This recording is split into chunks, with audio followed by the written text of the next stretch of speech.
Hey, what's up everybody, and welcome back to The Sanctuary. I'm your host, Professor C, and we're going to continue our A&P lecture series today by looking at the next part of the integumentary system, where I focus on burns to the skin. Warning, there's a couple of graphic images here. Let's jump in. Okay, the first thing I have to do is put a big old star here and say warning, warning, warning. There are some images of burns that are going to be shown in this talk. So if you don't want to see them, I would say watch another talk because they're fairly graphic, but I have to warn you that's going to happen. Okay, so let's talk about some burns today. The most common one you see is like a fire. You slip and fall, you're at a party and you put your hand in the fire and it gets burned. Okay, that's called a thermal burn, some sort of heat source. And the temperature of the skin has gotten so hot that it has started to unravel proteins. It's caused tissue to tear apart, char, and so forth, perhaps blister. Everyone's familiar with thermal burns, whether it's from hot water or from a fire or something, steam, something like that. Now, radiation burn is a little different. We talked about those in a previous talk. Sunburn from UV radiation, for example. But you could get, radiation damage from a nuclear bomb exploding. You could get radiation damage from other sources that emit radiation. Chemical burn. Something, say you're in the chemistry lab and you spill some hydrochloric acid on you and it's really strong and it burns, it damages your skin the same way that fire would.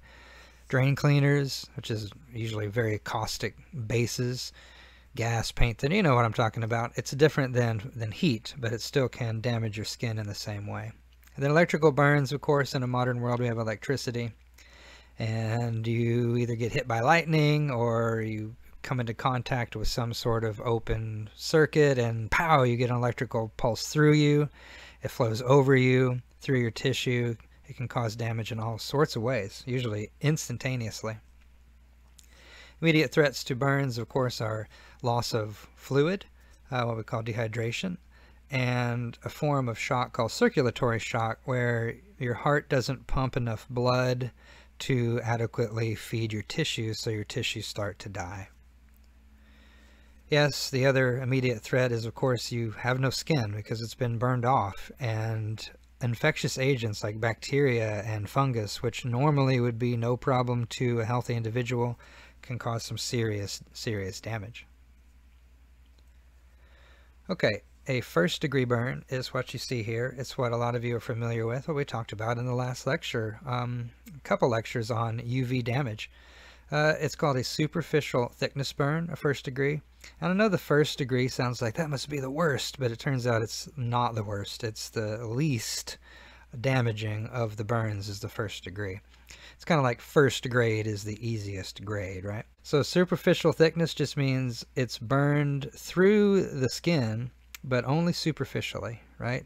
It's a superficial thickness. Only the very outermost layers of the epidermis are going to be damaged by this. You're not going to get a first degree sunburn that leads to damage of the dermis. You'll get some pain, get some swelling, peeling, redness. If you have light skin especially, it shows up.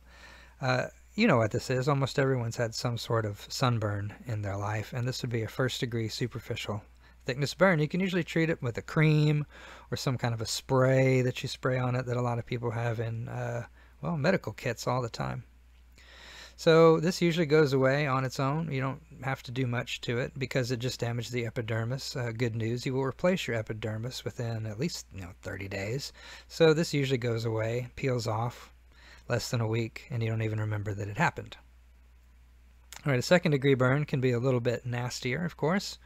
It's a partial thickness burn, meaning it's gone more than just superficially, but still hasn't gone, deep yet. So this did damage all the way through the epidermis, and it actually did damage to the upper portions, the papillary layer and the upper portion of the reticular layer of the dermis. So at this point, you're going to be damaging some sweat glands, some hair, the oil glands, there's some nerves down in there, and so forth. So this could be a little bit more touchy. You're going to get a lot more pain that will last a lot longer. Blistering may happen like you see on the left, something that came into contact with some scalding water. It can be pretty nasty. It usually does heal though, although you may have some permanent discoloration in the area, or some people have scar tissue that forms there and you have a permanent reminder of that event that happened. So 2nd degree, partial thickness burn. Alright, the 3rd degree burns here are pretty bad. This is where you get into danger. These are going to start to be life-threatening. It's called a full thickness burn because it's burned not only through all the epidermis and all the way through the dermis, probably through the hypodermis and perhaps even deeper. So all layers of the skin have been damaged by this, usually in a wide area. It's not usually one spot. At first, there's no swelling or pain, mainly because the tissue is destroyed. It's absent. There is no tissue to emit pain. It's been burnt off. Now, as you heal, of course, you're talking a lot of pain and a lot of reconstruction. The wound may appear grayish, whitish, like ashy. It may be cherry red, like you see in some of this. And some of this is actually some makeup artists, so we're just going to pretend it's not disgusting. And blackened, you know, like it looks like something got burned at that point. Usually, if you want to at least have some sort of normal look, you have skin grafting, not only just to make yourself look more normal, but you got to replace some of that missing tissue quickly. It may not grow back normally, so you have to get it from other areas of your body. Now, the 4th degree burn is gross. I know the picture is horrible. It's a full thickness burn, sometimes all the way to the bone. What you're seeing here is somebody's hand that got exposed to an electrical shock and just obliterated their hand in a split second.